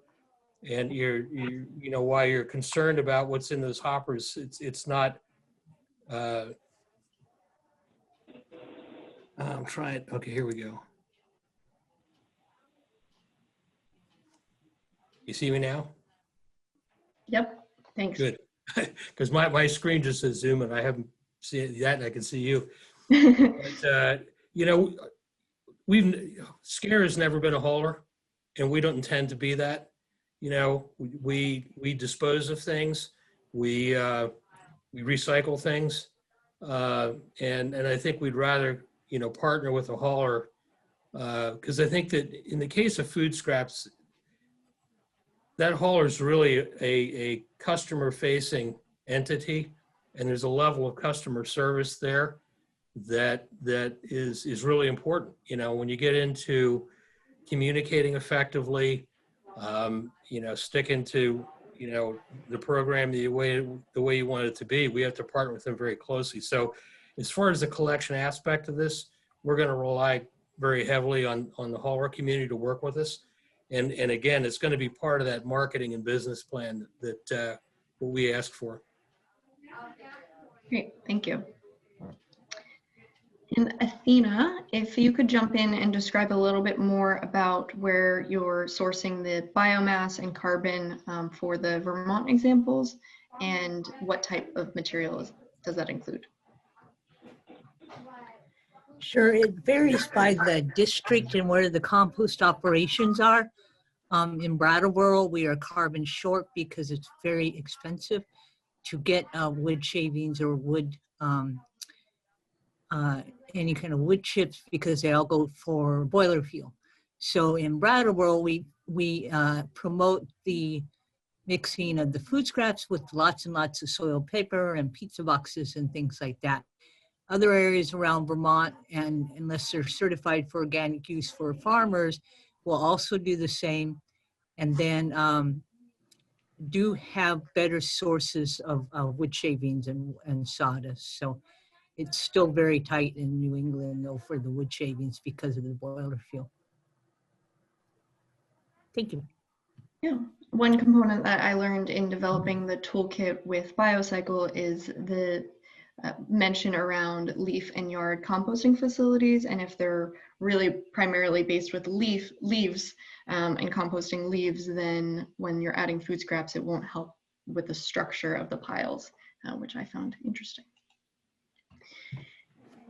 And for the group, Yeah, and that's, I should mention that.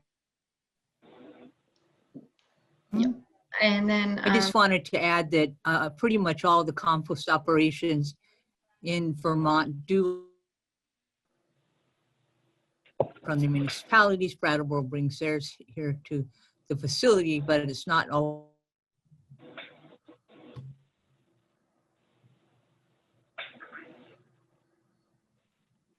might be getting a bit choppy. Wasn't able to hear you.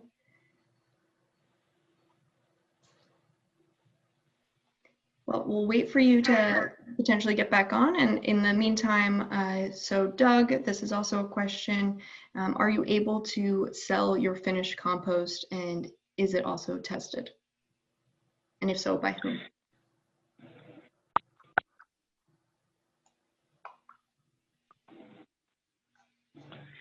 So we are able to sell our compost. We get $8 for it, picked up, loaded. You know, we'll load it on a truck for $8 a yard, and there's a pretty good market for it. Primarily, we sell it all to the guy with the tub grinder to pay for the grinding of our brush.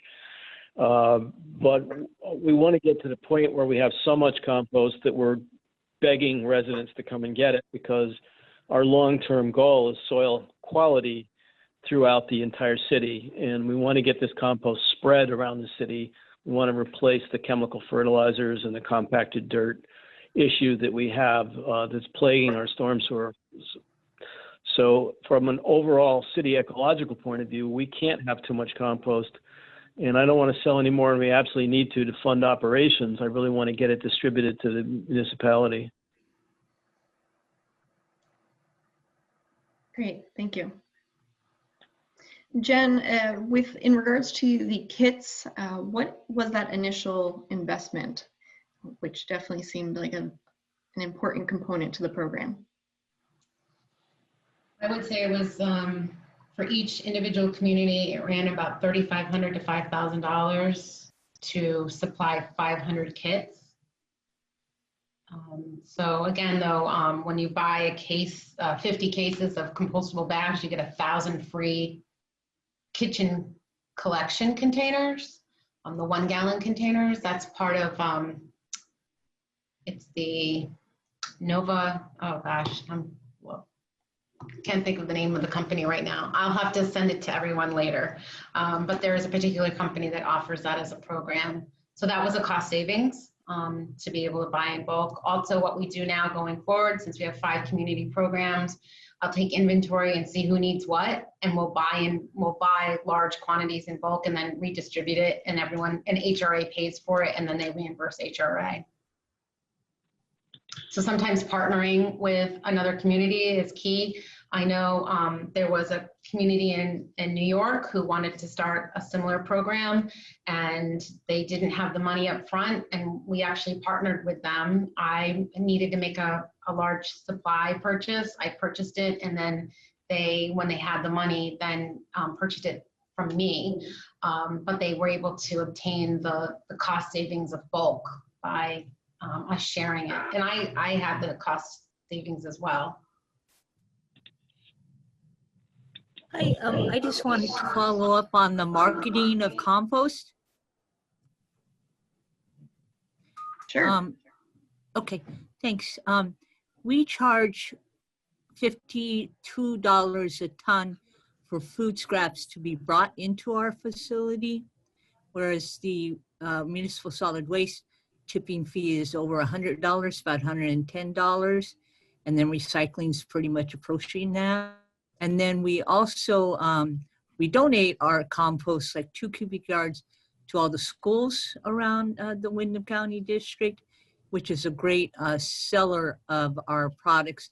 We do manufacture a couple of soil products that are mixed with sand and loam, and then we sell 2 different versions of our compost, plain compost. And we sell most of those products for about $20 to $30 a ton.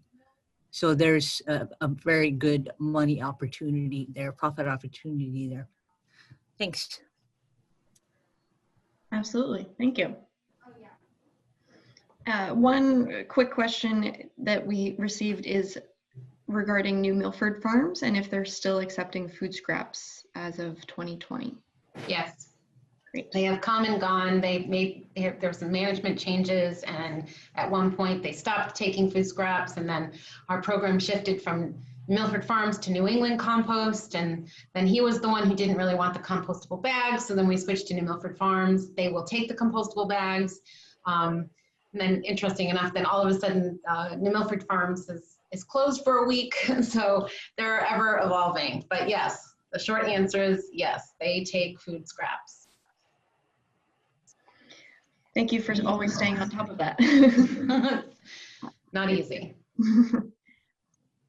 And speaking of, we have a few other questions, but I do want to remind attendees that there will be a survey that's sent out tomorrow, and it will be great if you could well, thank you for participating today, but definitely fill out that survey so that we can continue to improve and hopefully offer these webinars in the future. And Athena, knowing where Vermont is, and then also hearing today about some of what's happening in Connecticut, do you have any suggestions for Connecticut communities on how we can kind of push and incentivize more municipal composting or the reduction in composting of food scraps in general? Sure. Again, I would focus on the food recovery hierarchy and provide as much information as you can about how to rotate foods in your refrigerator and in your cupboard so you eat all the stuff that's got a date on it, and be mindful when you shop. Don't go for sales because half the time those are very close to being outdated. And then also participate in gleaning programs. If you have local farmers that have extra fruit on their trees or, other excess vegetables, all of those could be gleaned, and it's a great community action program to get people involved and aware of food scrap management. And then, of course, for backyard and community composting, if you don't have a local compost operation, really promote heavily the backyard composting through doing, lots and lots of trainings, and even with COVID, you could do remote trainings, and then have a compost demonstration site and get different kinds of compost there, and with signage to say, here's the food scraps that go in here, and how to compost and such, and then lots of promotional materials on that. And then if you can, establish a community compost site, even if I've got one that it's in New York and it's downtown, and they've managed it well. They have a garden there, and it's neat because people walk by it and they see the composting, and then it really incentivizes composting for your residents. Thank you. Great, and agree. And we had an attendee also add in the ugly fruits and vegetables, incorporating the imperfect produce, and those programs can also help kind of the mission and the overall sentiments around reducing food waste. Yep. And then, Athena, you talked about some of the uncovered or open facilities for composting sites, but I also noticed some others mentioned or had photos of these facilities. Can we just mention some of the issues or potentially some advantages to having those uncovered or open facilities? Especially in the New England area, we have winters that are not particularly mild all the time. Certainly the covers are a great way to ensure that your compost stays hot and rises in temperature. But the windrow systems, if you manage them well, even in the winter, the temperatures will rise. I mean, obviously you need a certain amount of volume to make that happen, but they will rise. And so most of us don't really have an issue. I know at our facility, we're not going to cover them. It's very expensive. And if you have multiple windrows, it just really does get expensive. But I do know a transfer station in Connecticut that's just got one small one windrow, and they do cover their systems. So, you know, a lot of it depends on if you've got the money. Some farmers can do it. And, but again, it's very high a cost.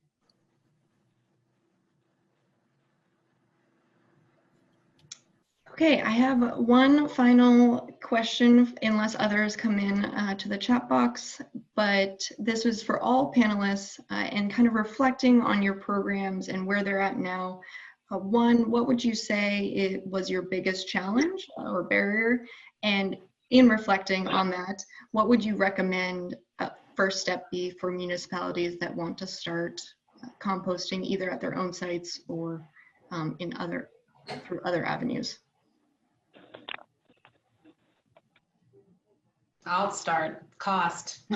Cost is a huge barrier for municipalities. They have to bear the burden of collection and operations, logistics, finding funds to provide kits if you want to. I mean, just to tell people bring your food scraps and not provide them a container to bring them is difficult. So I would say cost, and I would also say contamination.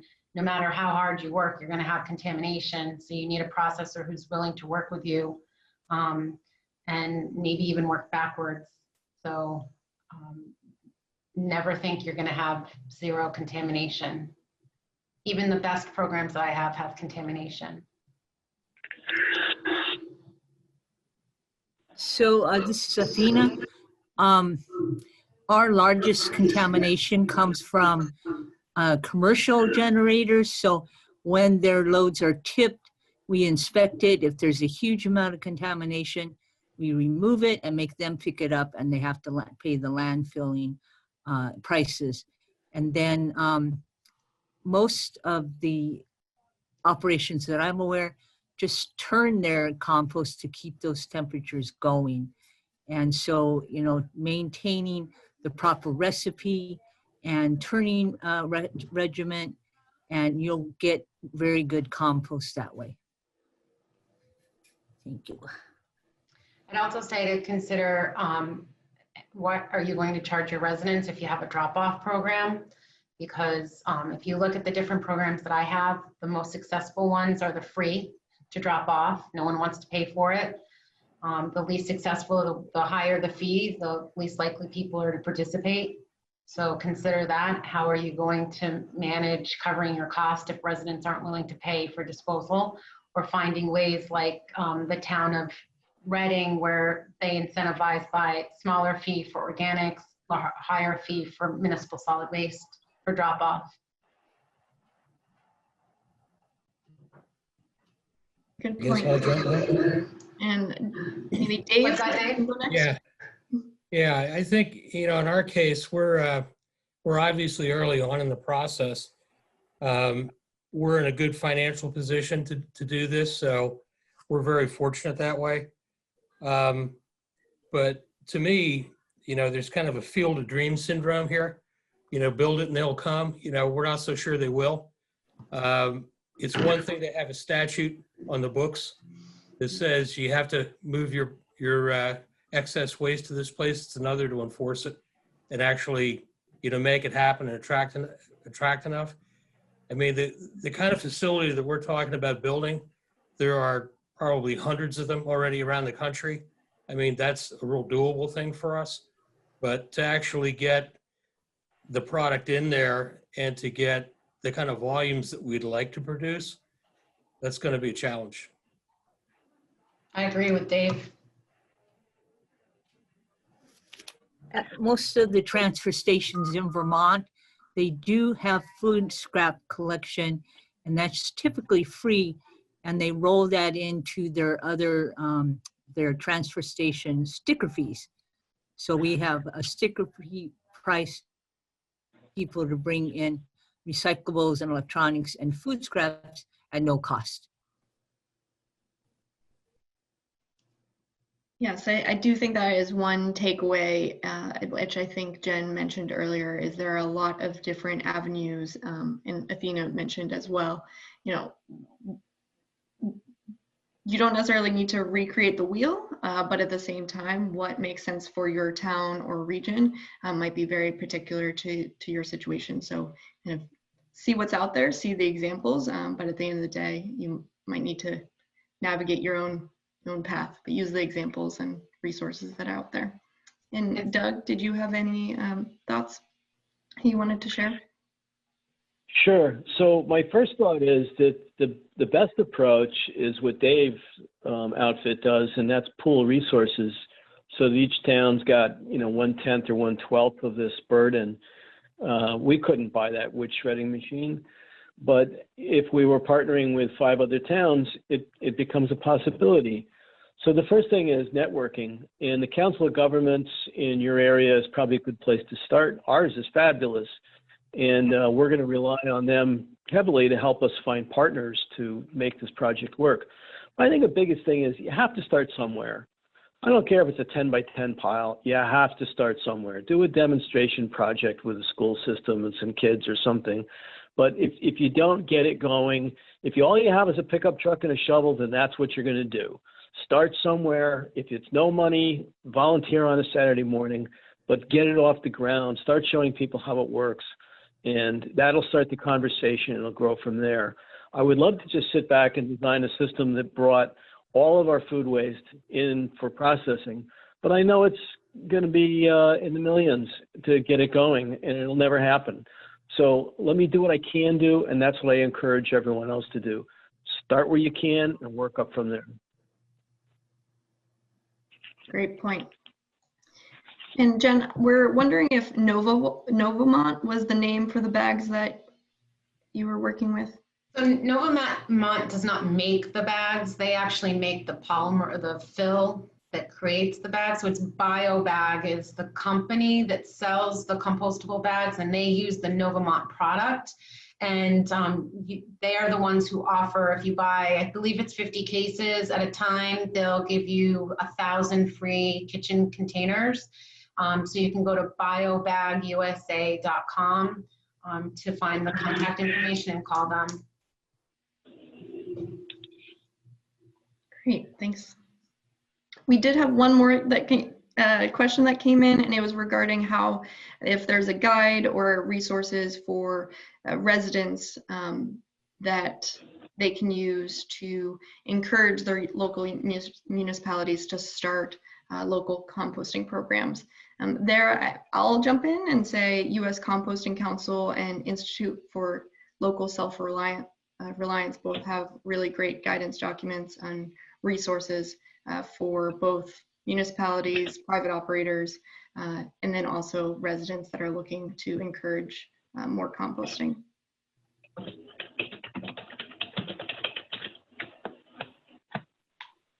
Okay, if there are any other final thoughts, otherwise we can close out right at 6. No? So thank you, everyone. Again, thank you, Athena, Dave, Doug, Jennifer, Cheryl, Connecticut NOFA, and all of the attendees. You will receive a survey tomorrow or the coming days, and definitely fill that out so we can improve upon the content and then see where you might want additional webinars. Thank you. Thanks. Thank you. Thank you, Corianne. Absolutely.